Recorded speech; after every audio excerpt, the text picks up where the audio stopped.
Good evening from Ventura, California, and thank you for inviting me to speak about patterns in handwriting.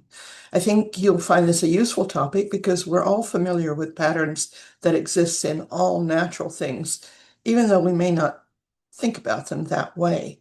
So I'm going to take a moment now and share my screen. And let's look at some of the patterns that we do see in nature. For example, ocean waves. You know, when we go to the beach, we see the waves come in and there's a pattern to them. There's usually something like 6 smaller waves and 1 larger one. And they're always different, even though it's a pattern. We also see the light and dark patterns on a zebra, or the spirals in plant life. Or here we see the peacock's tail and the patterns there. There are patterns in music and in mathematics. There are patterns in dance and even a golf swing. And of course, there are patterns to be found in handwriting. It's important to note, though, unless we're talking about a robot, no repetition is ever exactly identical. A handwriting may have a high degree of consistency and regularity, but it will never be identical. That's true of a signature as well. In recognizing the repetitions or the patterns that we see in nature, in math, behavior, language, handwriting, we're able to organize the information those patterns give us and that allow us to understand their complexity. But interestingly enough, there are really only 2 shapes, 2 basic forms in handwriting: curves and straight lines. Very basic, but these are combined to create all the writing forms and patterns that we use, whether it's waves or loops or zigzags or curves and the countless other variations. Because people are not robots. Just as in nature, we expect to see variations in handwriting patterns. That's how we're able to authenticate signatures and interpret personality. We each create our own master patterns for every letter in our own particular country's copybook model. And once we've learned them, we string them together to form new patterns that create handwriting. And handwriting patterns are created through the interaction of space, form, and movement.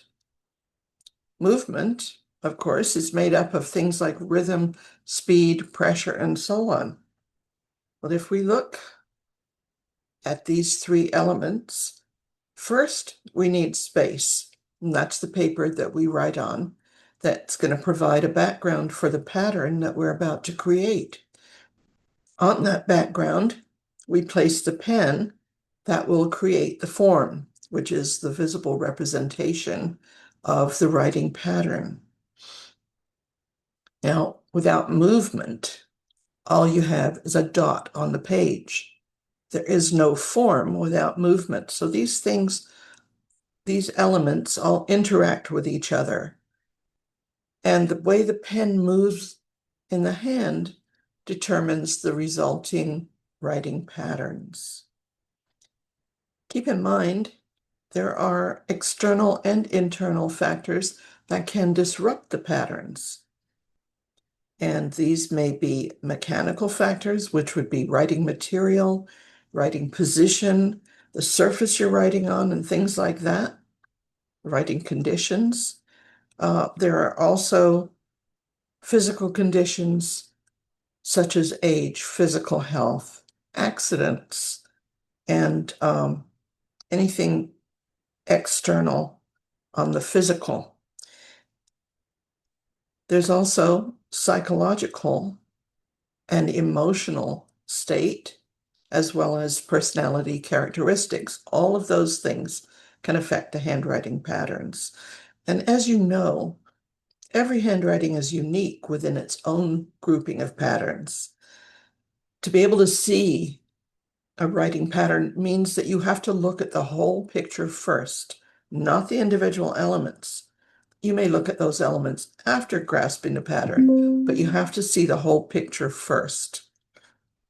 I thought it might be interesting to look very briefly at some of the patterns of world leaders and other high-profile people to see the variations among them.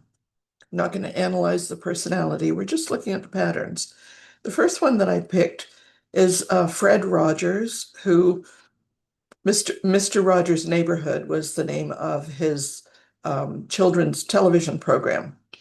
Now, the emphasis in his writing is on the patterns that are the form.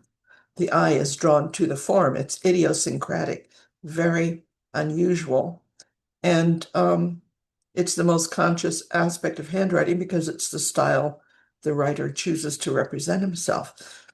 I was always amazed that a person with this kind of handwriting was so popular with children. These are two serial killers, and we see very different strokes and forms here. We have linear forms down here with a man named Robert Joseph Long, who was executed for the rape of 50 women and murders of, I believe, 12, but he was suspected of many more. And here we have rounded forms of Christine Falling, who was a babysitter who killed several children in her charge. But they're very, very different in their patterns, even though they're both serial killers. We look at Saddam Hussein's handwriting, and of course, he's not writing in a Roman language, he's writing in Arabic, but still, we can see the irregular movement patterns. And the same is true on the bottom here with Kenneth Lay, who was the CEO of Enron.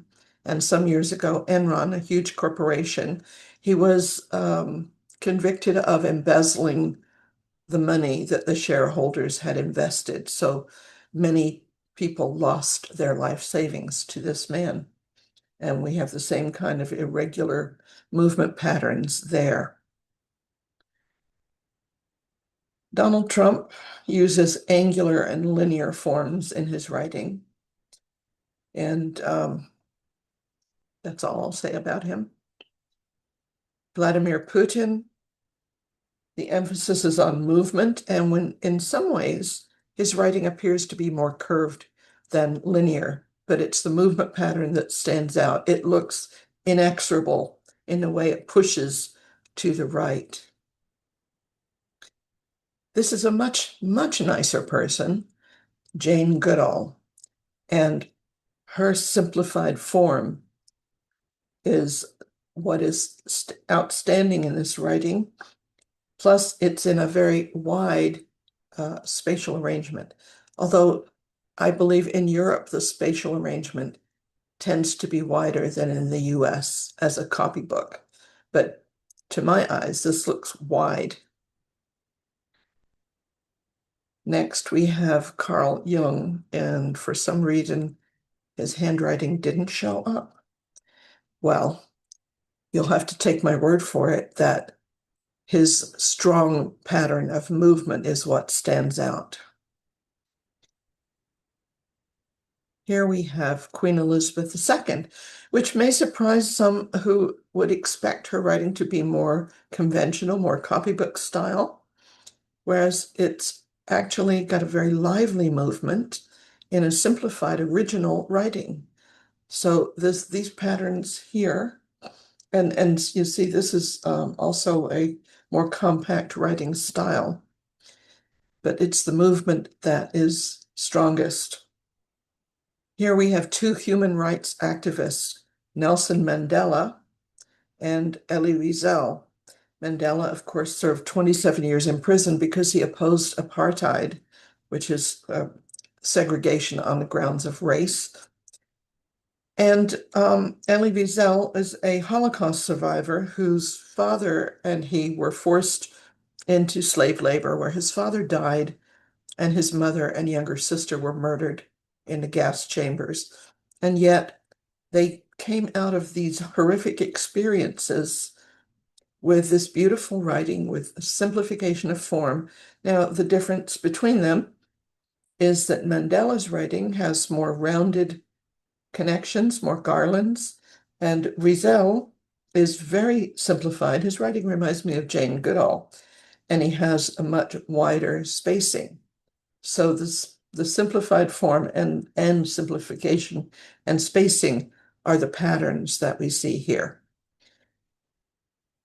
Now, to end, I wanted to talk about signatures, because what we've seen is that writing patterns may vary from culture to culture, language to language, and person to person, but the underlying principles always remain the same. Humans reveal themselves through repeated movement, and even a signature may hold a symbol of what the writer does. So I'm going to end by showing you some interesting symbolic patterns in signatures. These people all have strong feelings about the work that they did. This is the signature of a cruise ship captain. You see the ship on the water. Down here, Valentin Gebhardt was a World War I ace fighter pilot, and you can see his airplane. This is Venus Williams, a tennis star. Looks like she's jumping up to slam over the net.